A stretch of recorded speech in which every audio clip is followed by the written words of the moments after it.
Bora para o seu grande relato, que é uma coisa louca e a galera vai Vamos gostar. lá. Então, eu vou fazer uma passagem, assim, que eu acho que vai ficar mais fácil de entender o final. Foi assim, gente, eu nasci já com algumas características diferentes, né? No sentido de uma busca espiritual, eu não aceitava o que era pré-determinado no meio, né? Eu nasci num meio muito restrito, né? Evangélico e tudo, e eu assim, questionava muito aquilo, eu tinha uma busca interior, uma vontade, uma necessidade de aprender mais. E eu busquei por todos os meios, né? Livros, pessoas, ia em feiras, comprava livro em sebo, estudava.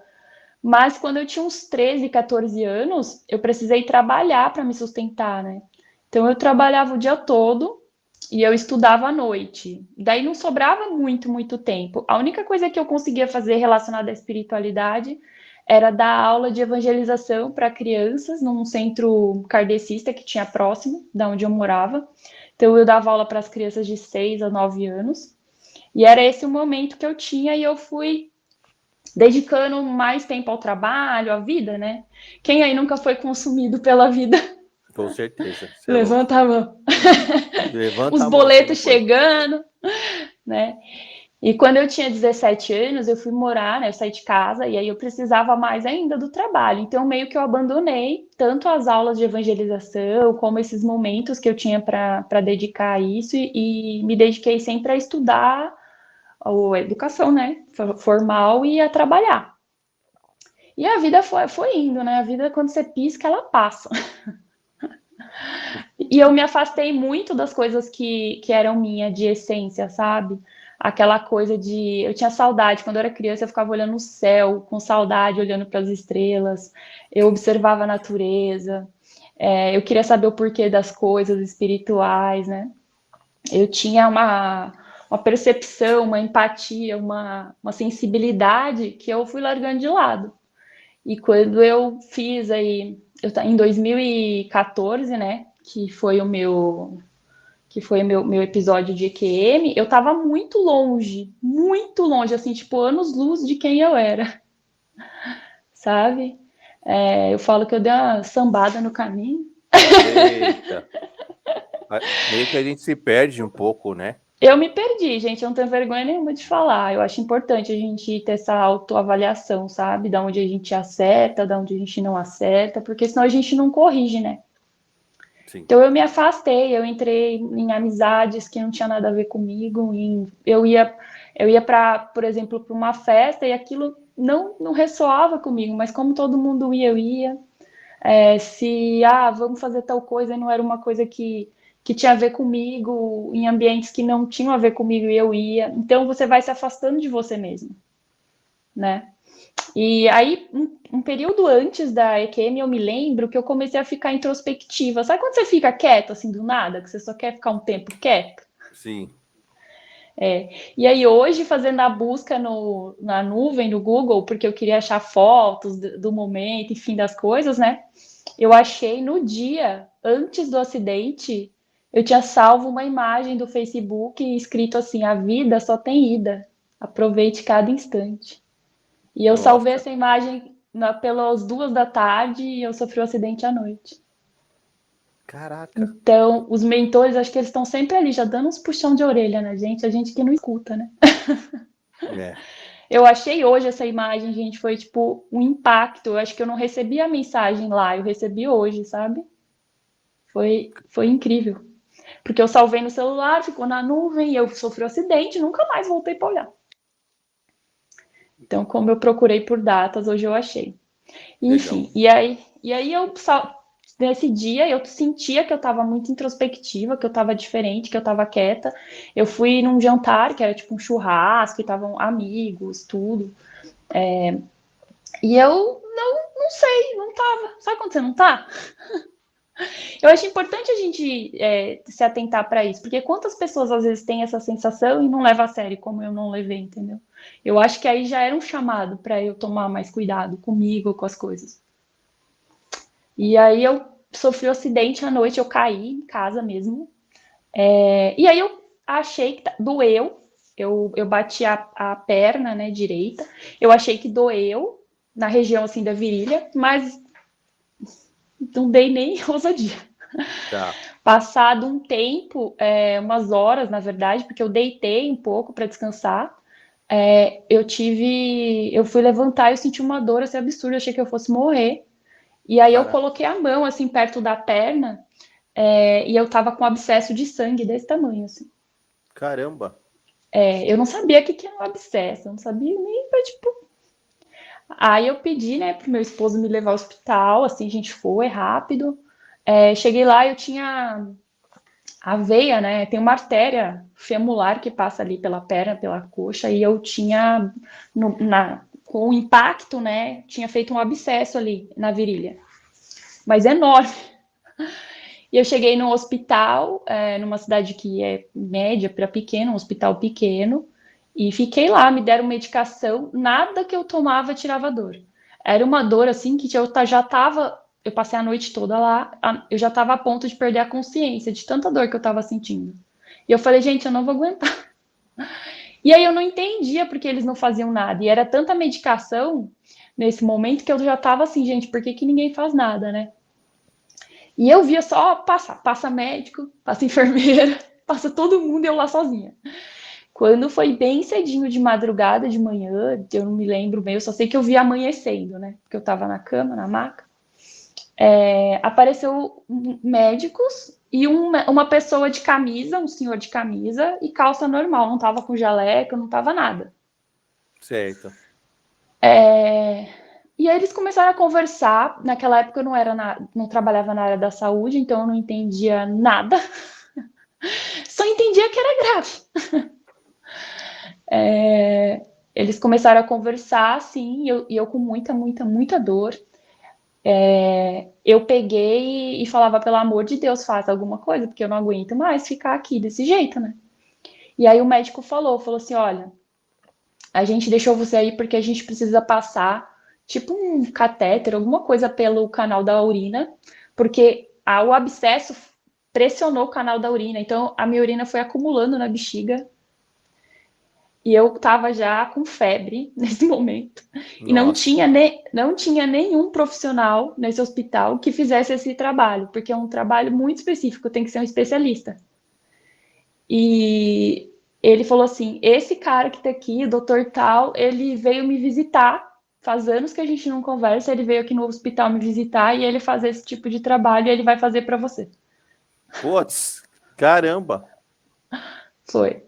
Que Foi sorte. inacreditável, cara. Foi inacreditável. Ele tava com a camisa normal, com uma roupa normal, ele não tava nem vestido como médico. E ele passou essa sonda, e aí, por conta dele ter passado a sonda, eu consegui chegar num hospital maior, que é a PUC lá em Campinas. Foi. Chegando na PUC, né, de ambulância e tudo, eu já tinha perdido a consciência algumas vezes, eu não me lembro do caminho. A dor era muito forte, e quando eu dei entrada, eu já dei entrada na UTI. Eu apaguei, voltava, tinha uns flashes do que estava acontecendo ao meu redor, mas eu já nem estava ali mais. Eu me via do outro lado, aí voltava. Me via do outro lado, voltava. Eu lembro, né? Eu acho que o mais que a gente fica mais afetado, assim, né? São que nem meu esposo gritava Sério? e gritava, e eu voltava, ouvia a voz dele longe, voltava, dali a pouco eu sumia, tipo, eu apagava. E até o momento que eu tive, assim, eu parei desse vai e volta e fui. E eu acho que é difícil a gente pôr em palavras, porque a mente da gente, ela tenta traduzir a partir daquilo que a gente tem de simbolismo, né? Isso. Então eu acredito que aquelas pessoas que são muito cristãs vão falar, eu vi uma luz, era Jesus. Hum. Né? Talvez o budista viu o Buda, talvez quem acredita no céu viu o céu. Então, assim, eu acho que cada um vai ter a sua vivência. No meu caso, como eu nunca fui uma pessoa voltada para dogmas, eu vi um túnel onde eu não precisava andar. Era como se eu fluísse por essa luz, assim. Mas, E mas isso começou, você estava dentro do carro ainda. Não, então, eu estava dentro do carro. Eu ia e voltava, só que chegava no meio desse túnel e voltava. Chegava no Ah, meio do túnel e voltava. Quando eu cheguei na UTI, que eles estavam lá, não sei o que eles estavam fazendo, sei que era muita gente em cima de mim, uma confusão, aquela luz, né? E me puseram um monte de medicação, porque quando eu voltei eu estava toda furada, todas as duas mãos, dois braços, toda a roupa rasgada. Eu Quando eu cheguei na UTI, eu fui de vez, assim, eu ficava indo e voltando nesse túnel, mas não chegava no final. Quando eu cheguei na UTI, eu voltei umas duas vezes, acho que no máximo, e aí eu fui, tipo, eu só lembro que era tão bom, porque lá não doía nada. você passava pro outro lado e já não sentia nada, né? Cara, não sentia. E ao mesmo tempo que eu não sentia nada, eu sentia tudo. Era como se eu tivesse tirado o peso das minhas costas de tudo da vida. Não tivesse mais dor, não tivesse mais peso, não tivesse mais nada. Eu só sentia graça, gratidão, amor, uma coisa boa. E aí eu via luzes, assim, pareciam seres, mas eram só luzes, não tinha imagens. Fazendo um semicírculo, assim. E eu me sentia amada, acolhida. Eu sentia que eu fazia parte daquilo, que eu pertencia. Sabe? É uma sensação de você voltar para casa, mais do que quando você volta para sua casa aqui. E assim, é um momento que eu não sei quanto durou, porque eu estava realmente desacordada, né? Mas é como se tivesse durado uma eternidade, porque não tem como apagar a sensação desse acolhimento, a sensação de todos eles estarem ali, de estarem me esperando, de eu saber que aquele era o meu lugar de verdade. Era, Louco. era, era muito O, incrível. Jenny, mas vamos lá, no primeiro momento, pelo que você se lembra, o primeiro momento você já estava no túnel e você começou a levitar, né? Meio Sim. que flutuar. E esse túnel era grande, assim, era bem iluminado, você lembra? Era enorme, mas ao mesmo tempo era como se a gente passasse por ele, eu passasse por ele e eu sentisse essa luz passando por mim, entende? Não, Quando eu entendi. olhava assim, eu via que era enorme, gigantesco. Só que ao mesmo tempo, conforme eu ia flutuando por ele, eu sentia que a luz passava por mim. Era uma coisa muito, muito incrível. Eu acho que essa sensação de plenitude era devido a isso. Conforme eu ia passando e aquela luz ia passando por mim, ia limpando todas as coisas que eu tinha vivido, todas as coisas que eu vivi de difícil na minha infância, na minha adolescência, na minha vida. Todo esse peso, né, que todo mundo carrega por conta da responsabilidade. Eu sentia que isso ia depurando tudo isso. Eu sentia que eu estava Esvaziando. deixando para trás. Hum. Você Era muito. eu ia perguntar se você teve alguma sensação do tipo, porque algumas pessoas que relatam, né, da IQM falam que quando você começa, você tá lá do outro lado, você às vezes começa a esquecer, né, aqui, esse lado. Você teve essa sensação de esquecimento ou de A, não a querer ou princípio, não querer voltar? Tem gente que não a quer prin... voltar. eu acho que foi assim, o princípio foi querer estar nesse lugar, né? Então você não se lembra de nada, porque você só quer sair da dor que você está sentindo, porque quando você chega na UTI, o seu corpo físico está doendo muito. Ninguém chega na UTI, né, gente? Tomando um quisuco pleno. É, É uma, é uma dor que você tem certeza que você não vai suportar. É uma coisa muito difícil. Então, eu tinha só aquela sensação de, nossa, passou. Eu quero estar aqui, porque aqui eu me sinto feliz, aqui eu me sinto bem, aqui eu me sinto amparada, aqui eu me sinto acolhida. Aí a segunda parte foi essa sensação de estar em casa. Eu nunca tinha sentido essa sensação de estar em casa na minha vida até aquele momento. Nunca. caramba. É inacreditável. Assim. Eu não conseguia ver rostos, eu via vários seres, né, nesse semicírculo, e eu tinha certeza que eu estava em casa. E é muito engraçado porque eu não perdi a consciência de mim, eu perdi a memória da personalidade, da vida que eu tinha momentaneamente. Mas era como se eu tivesse, na verdade, olhando para mim, para o meu eu de verdade, eu tivesse me vendo, eu tivesse voltando também para essa essência de quem eu sou. Legal. Isso é muito forte, sabe? Isso não tem como apagar, não tem como desver. E quando você estava nesse lugar, você conseguia escutar alguma coisa ou sentir algum tipo de cheiro? É um cheiro, mas não é um cheiro. Eu ouvia um som. Era uma música, mas era uma música que era tão suave que ela parecia que fazia parte do ar, do ambiente. Não tinha uma nota específica tocando, era uma melodia, era uma coisa que, sabe? E era como se aquela música ela impregnasse todo aquele ambiente, é como se pegasse, impregnasse a gente que estava lá. É muito, muito doido, né? Porque é uma matéria que não. Que é de outra perspectiva, fica difícil até para a gente achar uma palavra que defina, mas tinha uma melodia muito forte no ar, assim, e eu sentia nas minhas células aquilo passando, sabe? Nossa, Era muito incrível, vibrava, né? é como Uma se a outra música, frequência. é como se a música fosse você também. Isso é como se você tivesse em perfeita sintonia com Né, com aquilo, um todo ali, né? com o todo, com tudo. E aí eu falava, gente, eu sentia, não falava, né? Porque não precisava de palavras, eu sentia que eu estava em casa e eu só queria ficar ali. Foi. Teve algum desses seres que te chamaram assim? Na verdade, eu não conseguia ver os rostos, eu senti que eles me falaram mentalmente, não tinha voz, eu senti mentalmente, eles falaram assim: bem-vinda de volta. Você chegou até aqui, você passou por muita coisa, e aí meio que passou na minha mente várias cenas da minha vida, várias. É um flash que não tem pé nem cabeça, né? Não é a gente que edita. Mas de momentos que eu não me lembrava, outros eu me lembrava, mas foi assim, muito rápido, me mostrando tudo o que eu tinha passado. E aí ele falou assim para mim: você pode ficar, mas você, antes de ir, falou pra gente que você gostaria muito de fazer isso, isso e isso, e me contou. E Olha aí que eu legal. é, e aí ele me mostrou as minhas filhas. As minhas duas filhas já eram nascidas e eram pequenas. E ele falou assim, e assim, você se comprometeu a estar lá e levar elas pelo caminho, fazer esse trabalho. Mas você pode ficar, é uma escolha, você não vai ser obrigada a voltar.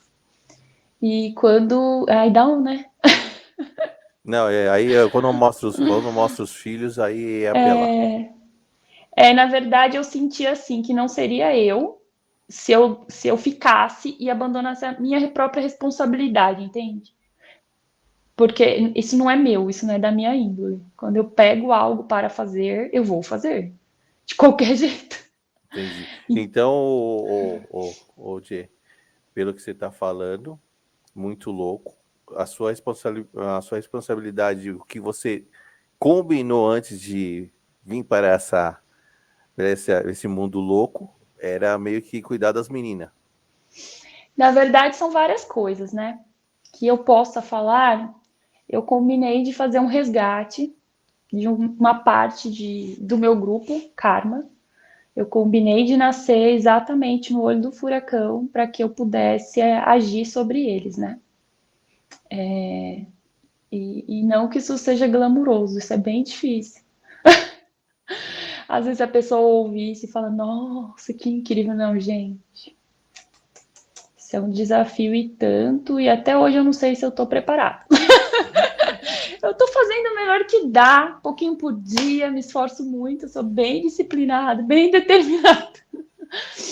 Mas eles falaram que você foi para fazer esse resgate dentro do seu grupo Karma, você já fez isso e isso, você não fez isso e isso. Você se comprometeu a encaminhar suas filhas até tal ponto, você se comprometeu nisso, você se comprometeu a escrever e contar as coisas que você aprendeu já, porque você já sabe todas essas coisas que você vai escrever no futuro, você já sabe, você precisa escrever e passar isso adiante. Transmitir o seu conhecimento, porque quando a gente aprende uma coisa, por mais simples que seja, e a gente guarda só pra gente, isso é um modo da gente ser egoísta, né? Da gente querer que aquela informação seja única e exclusivamente pra gente. e a gente não compartilhar das coisas que a gente sabe, pode ser a coisa mais simples do mundo, faz com que o mundo fique difícil, porque a gente olha ao redor hoje, a gente não vê, né? A maioria não está estendendo a mão. A É. maioria não está dando exemplo. A maioria não está fazendo o que veio fazer, sabe? E isso me pesou, assim, no sentido de que eu me cobrei. Em momento nenhum eles me cobraram uma postura, em momento nenhum eles me cobraram. Ah, não, você vai, porque você falou que você ia, você vai. Eles só Mas mostraram, eles só meio que eles mostraram só. mostraram. Mas eu acho que eles têm uma perspicácia, uma inteligência, uma amorosidade que a gente não desenvolveu. Porque conhecendo a minha personalidade, eles sabiam que isso ia impactar, porque eu não, é da minha personalidade, é da minha essência não deixar coisas pela metade, não deixar coisas sem ser feitas, não deixar de cumprir aquilo que eu me comprometi a fazer. Então eu fiquei bem triste de ir embora.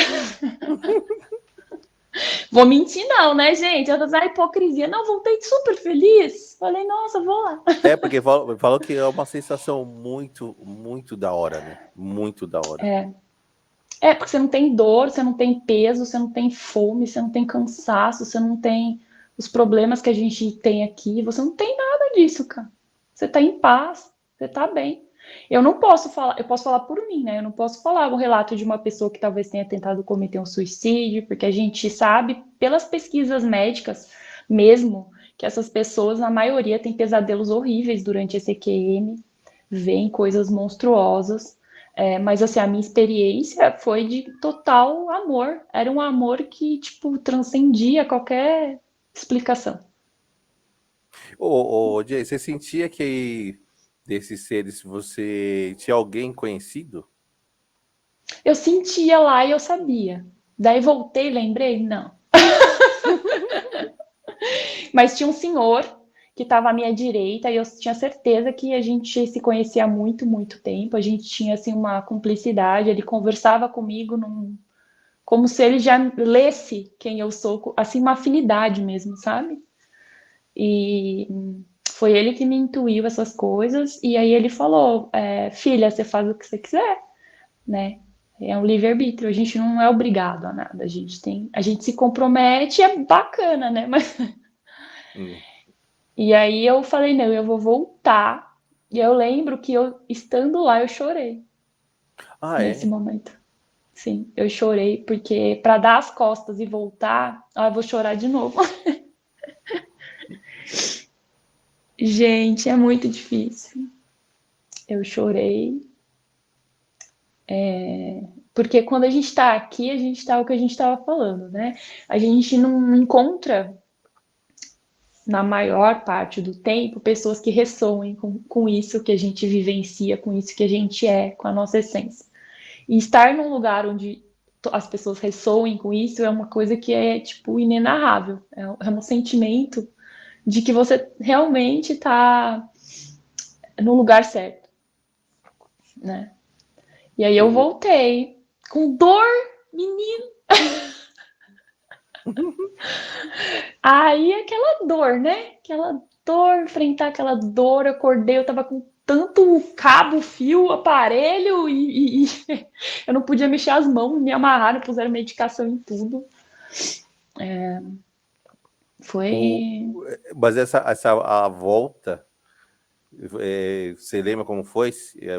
A hora que eu Voltou. virei as costas, eu chorei, assim, Hum, lágrimas, né? Obviamente não era um choro de ai, que drama, eu hum. chorei, e aí eu virei as costas. No que eu virei as costas, eu abri o olho no corpo. Já tava no. Não É como se eu sentiu nada. tivesse. É como se eu tivesse sido jogada. Eu senti a sensação de tipo caindo. Então, eu já ouvi falar isso. Parece que você tá É, caindo. Falou que parece que você tá a caindo. volta é pior, né? Quando você Muito volta. pior. Parece que eles te jogam de lá, você cai dentro do corpo e daí você sente toda a dor que você não tava sentindo. E aí, assim, foi uma recuperação, né? Foi um processo. E aí, acho que eu passei uns dias, né? Passei o dia na UTI, passei o outro, e aí fui pro quarto, com muita dor. Muita dor. Eu senti dor por uns 15 dias. Nossa. E assim, eu voltei, e todo mundo acho que já passou por isso, volta diferente, né? Mas eu voltei diferente, mas mais perto de quem eu sou verdadeiramente do que quando eu tinha sofrido o acidente. É como se eu tivesse me aproximado de mim mesma novamente, entende? Não é que eu Sim. voltei outra pessoa. Não. Fala que você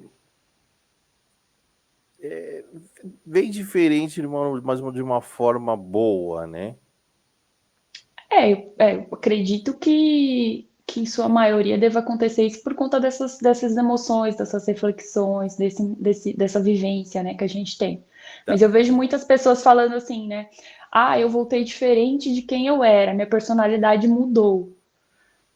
Eu voltei muito diferente, porque eu não estava vivendo quem eu era, entende? Hum. É como se eu O... tivesse pego aquela pessoa da adolescência e essa depois daqui e voltado, unido. Tem uma pergunta para te fazer que eu já ouvi algumas pessoas falarem. Você acha que você trouxe alguma coisa de lá para cá que refletiu no sentido de dons? Você ficou Ah, sim, você ficou mais sensível para algumas coisas? Porque muita gente diz totalmente. que muita gente que eu já vi dando relato fala que traz alguma coisa e você fica mais sensitiva. Eu Não, acho que é como não se a tinha. gente, eu acho que é como se a gente tivesse aberto um canal com esse processo, sabe? Eu percebo Interessante. isso. Tem alguns estudos sobre desenvolvimento do parapsiquismo, de alguns fenômenos e tal. Já tem estudos sobre isso. A telepatia. É verdade, assim. Eu desenvolvi algumas características que eu acho que eu teria levado anos estudando para conseguir desenvolver. Então, eu tenho uma qualidade telepática hoje que veio de Mas, brinde no pacote. mas, É, antes, eu, mas antes do DaiKM, você já tinha percebido que tinha alguma coisa? Você já tinha algum. eu tinha um indício, mas era assim, era com a minha irmã, com as minhas filhas. Tá. Agora eu tenho, por exemplo, com qualquer pessoa. Então, é muito maluco que às vezes, se tiver algum paciente meu aí vai falar isso. Pode escrever aí, gente. E pode mandar Eu. pergunta aí, gente. Pode mandar. Isso. O que que acontece? Às vezes eu tô assim fazendo as minhas coisas e eu sei que aquela pessoa específica tá precisando de mim. Então eu falo, mando mensagem, tá tudo bem? 99% das pessoas falam: Nossa, não tava, meu Deus, eu pensei em você, precisava da sua ajuda, eu queria falar com você, não tava conseguindo. E isso é telepatia pura, né? E vem, Sim. não tem um. Acontece o tempo inteiro. E é maravilhoso, porque quando as pessoas emitem essa energia positiva, a gente recebe estando em qualquer lugar, em qualquer momento, eu sinto. E quando eu posso ajudar também, eu faço questão de mandar uma mensagem, de ligar e usar isso para o bem, sabe? Não para uma coisa assim, ah, não, eu tenho isso. Eu acho que tudo que a gente recebe, a gente tem que usar como ferramenta, tem que usar como um meio de trabalho, né? Não, com certeza. Não, acho que tudo é válido, né? Tudo é válido. Aí melhorou muito a questão da minha compreensão dos estudos espirituais. Eu leio, ou eu ouço, ou eu pego um trecho de um livro e eu entendo tudo. É como se eu já soubesse aquilo. Chega a ser besta, assim, que às vezes eu falo, não é possível, eu vou ler tudo, eu vou assistir tudo, e aí eu vou vendo, eu falo, é isso aí mesmo. Eu trouxe essa retrocognição de conhecimentos que eu já tinha. Aí eu comecei a fazer umas formações, comecei a estudar, né, astrosofia, bioenergia, fazer os cursos do professor Wagner. Mas é bem engraçado, porque às vezes ele vai falar e aquilo ali já tá interiorizado, assim. É muito incrível. Da hora. Da hora. É, Fala galera, curtiu esse corte? Quer receber mais conteúdos assim? Então não se esquece de se inscrever no canal, beleza? Valeu!